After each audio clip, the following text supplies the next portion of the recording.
Welcome back to another episode of Calm Mind, Better Results podcast.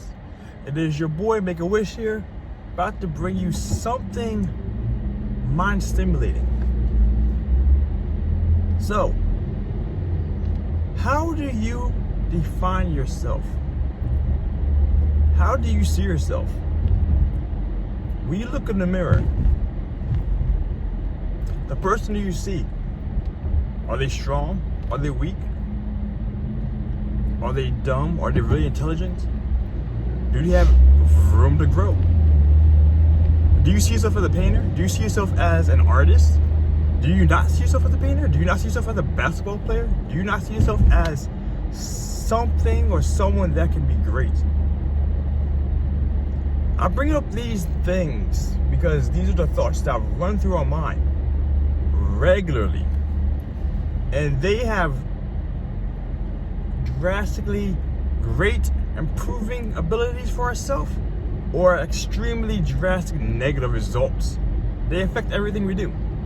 How we view ourselves and what we think about ourselves drastically determines our results in life.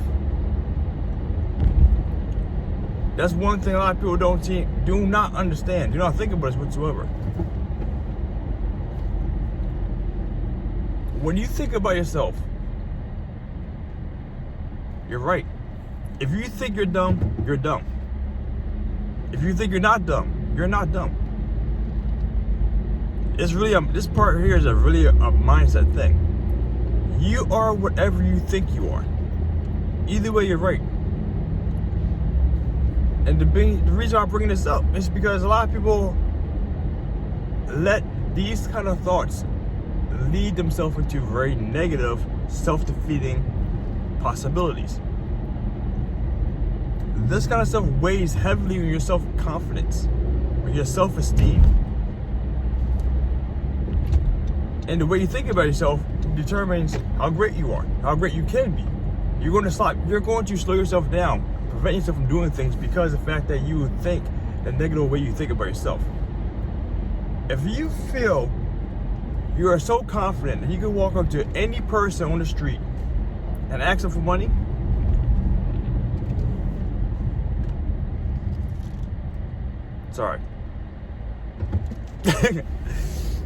and ask them for money, you have no problem succeeding in a situation to where you are constantly resulting in having to ask for things. Let's say like in the job of sales. If you don't think anyone will ever give you anything that you ask for,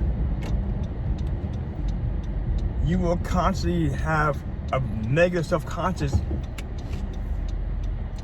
in yourself in regards to being able to ask for anything at all. Especially if you fear rejection, that's going to cause more problems off of itself to keep materializing. Oh, this guy out my way. Oh my goodness.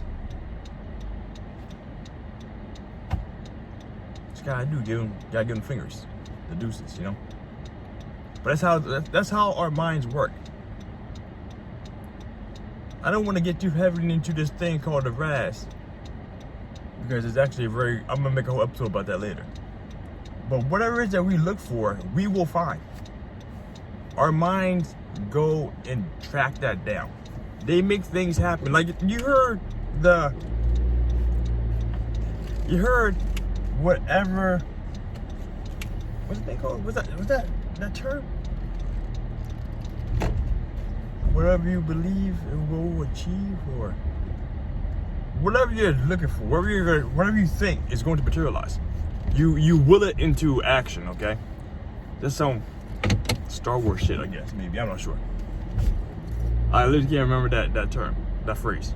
But whatever it is, though, is you are going to make it happen because you keep constantly thinking about it. So like I said before, if you think that you are a bad basketball player, that one time when you're playing basketball with your friends and you have that last shot that's going to win the game and get you all the ladies or all the esteem from your homies and get you the ticket to the club or whatever, that's going to weigh heavily on you for that time when it's time for you actually need it. And that's going to help yourself fail at it when it's time for it to happen. the likelihood of that happening is going to go down, because the fact that you are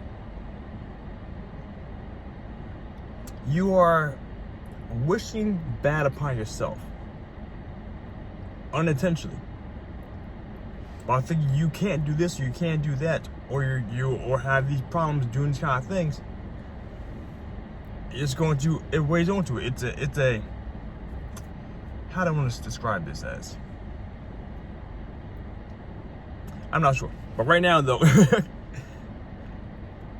constantly weighing that kind of mindset stuff, it brings, you're going to bring it to fruition. That's what's going to happen. That negative stuff, if you think about that. That's why a lot of people say, not a lot of people say, this was a good one. If you use, I had it in my head right there. The motivational, I forget what that thing's called, off my head now. When you stand in the mirror and say good things to yourself. That's what I'm thinking about right now. That, I forget what that's called off the top of my head right now. But if you were to do that every single day,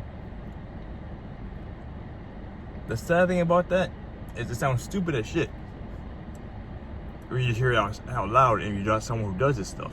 But it works. It changes your mindset. I heard there was just one thing that a very popular guy talks about in his books that he has done for a long time in his life. How true is it?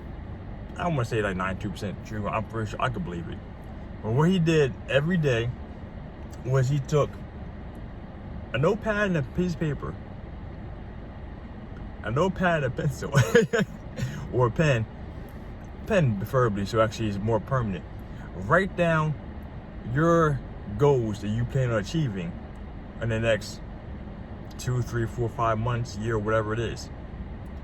Every single day, when you first wake up in the morning and before you lay down at nighttime. Look at them, write them down, read them, look at them, put it down. Do that every single day, once, twice, 3 times a day. That's going to put the mindset, that's going to put things into your mind to keep constantly chasing these things. And it's going to increase the opportunity of you actually getting the things you want to get, because you're putting that in the forefront and you're constantly using that as a driver to push yourself forward. That's what it is. And all that being said, going back to what I was saying initially, is whatever it is that you think about yourself will be true, because you're going to make it true. If you think you're a bad person, you think you're a criminal, you think you're a heretic, or whatever, you are that. Labels are horrible things at times to put on yourself, because you put yourself in a certain box. And especially if it's a social stigmatized box you put yourself in with under a label, you're going to use that to cripple yourself. You're going to use that to hold yourself back, or use that as a crutch to not be able to go further in life, or not push yourself further, because you can't do this because I got ADHD, or I'm dyslexic, or whatever it is. You're going to use that as a crutch to prevent yourself from doing things, even though you may not ever tried anything like that before. So you actually have no prior evidence to verify if you could or could not do the thing you can't say you can't do, because in fact you have that disabling issue in your life. That's what I'm saying right there. It's one thing that you do not set yourself up for failure before you even get a chance to put the foundation up to try and attempt something. You are what you say you are. But I'm not Eminem, all right? If you say you're stupid, you're right. If you say you're intelligent, you're also right. It's your decision to pick which side of the railroad tracks you want to be on. It has drastic effects on your mindset and your actual physical body. Negative brews more negativity. Positiveness brews more positivity in your life, point blank and period. And that is, I want to say a fact, but it's not a fact. Oh, it's just a very, very, very, very, very common thing that you see done over and over and over and over and over. So, on that note, there, I'm gonna cut this one, end this off here. A little quick rant about what I was talking about. Hope you'll find it helpful, and I got some more things coming. I got some real deeper ones, fully fleshed out ones coming out for you guys. So stay tuned. As always, my friends, we're gonna change the world one person at a time, starting with you. Make a wish.